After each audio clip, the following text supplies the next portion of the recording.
হরোস্কোপের মধ্যে মানে দারুণ যোগ থাকবে দ্বিতীয় স্থানে, হ্যাঁ, আবার তার সপ্তম স্থানে, একাদশ স্থানে, তাদের কিন্তু জীবনে দারুণ জোয়ার আসে। আচ্ছা, তা তুমি বলছো যে সামনের এই সময়টা, এই 2 মাস, মানে শেষের আগামী 2 2 মাস, মাস, আগামী 2 মাস, এই আগামী মানে এই বছরের শেষ 2 মাস, আর কি নভেম্বর ডিসেম্বর, হ্যাঁ, এই গ্রহের হেরফেরের জন্য মানে পারিবারিক মানে দাম্পত্য জীবনে তাদের সুখ পেয়ে যাবে, দারুণভাবে মানে হবে, আর অর্থের জোয়ারেও ভাসবে তারা। আচ্ছা, এবার কার হতে পারে সেটা? এইবার হবে মেষ রাশি, ধনু রাশি, সিংহ রাশি, মেষ, ধনু, সিংহ, বৃশ্চিক। আচ্ছা, এই 4টি রাশি। এইবার এই 4টি রাশির কিন্তু গ্রহগত ফলও ভালো থাকতে হবে। কিন্তু মেষের তো আবার শনি সাড়ে সাথী চলছে, তাও অর্থ আসতে পারে তার মধ্যে দিয়েও। আচ্ছা, এই লোকে বলে সাড়ে সাথীতে ভয় পায়। আরে সাড়ে সাথী, তার মানে এটা একটা নতুন মেসেজ যে সাড়ে সাথী থাকলেও লক্ষ লক্ষ টাকা রোজগার করা যেতে পারে। এই সাড়ে সাথীতে বিয়ে হয়, এই সাড়ে সাথীতে চাকরি হয়, আবার এই সাড়ে সাথীতে গুরুজনও হানি হয়, হানি হয়। এইবার কাদের হয়?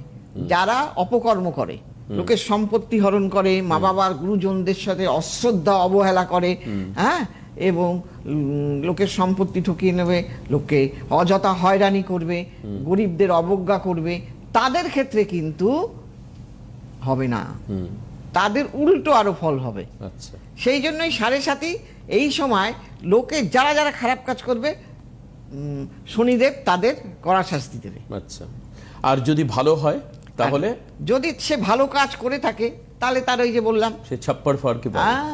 আচ্ছা, ওর মধ্যে দিয়েও চলে যাবে, আচ্ছা, বেরিয়ে যাবে সে। তাহলে এই 2 মাসে মেষেরও পাওয়ার সম্ভাবনা রয়েছে। হ্যাঁ, অবশ্যই, তাহলে বললাম পাওয়ার সম্ভাবনা রয়েছে। আর 2 মাস দারুণ ভালো সময় যাবে।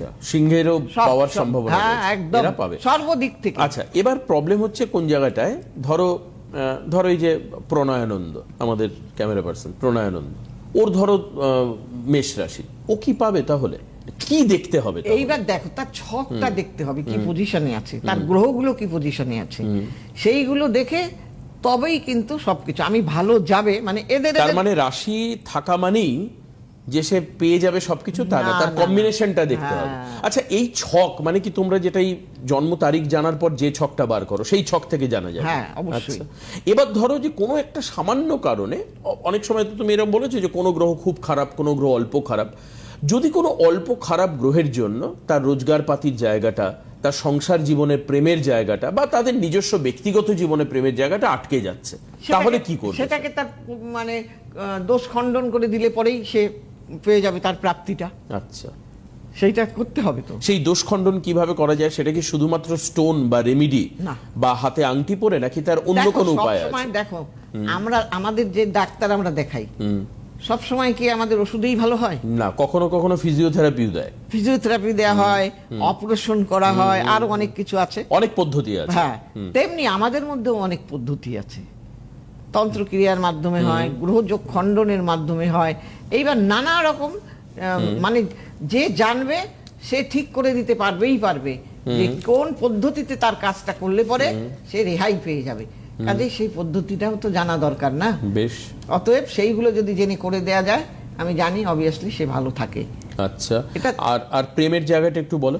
হ্যাঁ, প্রেমের জায়গাটা, কারণ এক হতো অর্থ আসলো, এবার আমরা জানি যে প্রেম হলে মানে অনেক সময় দেখা যায় অর্থ চলে যায়। হ্যাঁ, প্রেমের পিছনে মানে গার্লফ্রেন্ডের পিছনে বা বয়ফ্রেন্ডের পিছনে খরচা হয়, অনেক খরচা হয়। তো সেই খরচাটাকে আটকানোর কি কোনো পদ্ধতি আছে? মানে ধরো প্রেমও আসলো, অর্থও আসলো, এবার অর্থ এসে প্রেমের মাধ্যমে সেটা খরচ হয়ে যাচ্ছে, হাতে টাকা রাখা যাচ্ছে না, তখন সে কি করবে? কারা হাতে টাকা রাখতে পারে না সেইটা দেখতে হবে। কেন রাখতে পারে না? হ্যাঁ, দেখা গেল তার অর্থকারক শুধু প্রেম বলে না, অনেক কারণেই বেরিয়ে যায়, নেশা ভাঙে বেরিয়ে যাচ্ছে, সেটা তো হয়, অনেক কারণেই বেরিয়ে যাচ্ছে। এইবার সেই অর্থের জায়গাটা দেখতে হবে, তার অর্থের জায়গায় কোন গ্রহটা বসে আছে। দেখা গেল তার অর্থকারক গ্রহ ধননাশ যোগে আক্রান্ত, তখন সেই ধননাশ যোগকে কাটিয়ে দিলে তার অর্থ সমৃদ্ধি আসবে।